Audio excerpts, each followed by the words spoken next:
Well, this week, our investigative team has been uncovering problems in the trucking industry nationwide as part of our series Blind Spots.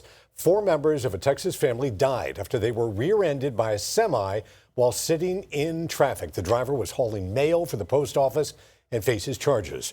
Records show the company he was driving for repeatedly had drivers on the road longer than the legal limit, but that's just the beginning.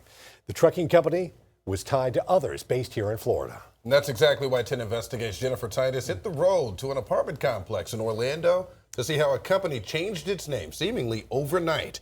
Experts say becoming one of these chameleon carriers is a way to avoid federal regulators.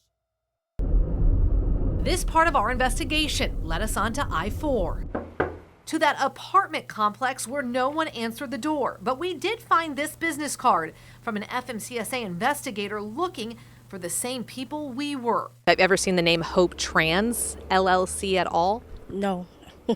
Oh, that's a name you can remember, no. We then headed to another address we found tied to Hope Trans. When we got to the business complex, the unit was locked. B-Zone Logistics. And on the door, an eviction notice for a company called B-Zone Logistics.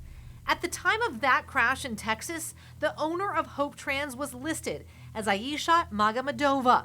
The owner's husband was tied to B-Zone Logistics and another company, Cardan Trucking, both with troubled safety histories.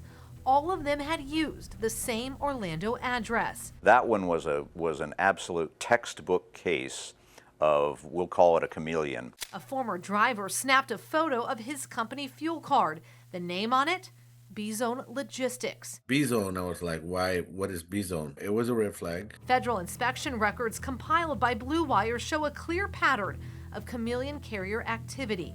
Trucks first ran under Cardan, then B-Zone, and now Hope Trans. 45 trucks showed up with at least 2 of the companies, 11 with all 3. It was like a light switch got flipped. Those VIN numbers then started appearing in the inspections and crash reports for a different DOT number. It was an absolute deliberate, evasive maneuver to take their existing fleet and just move it into a new DOT number and just keep on operating. In 2023, Cardan Trucking shut down after federal regulators issued a notice to revoke its license after 2 deadly crashes in Iowa. Inspection records show B-Zone drivers repeatedly violated federal hours of service rules.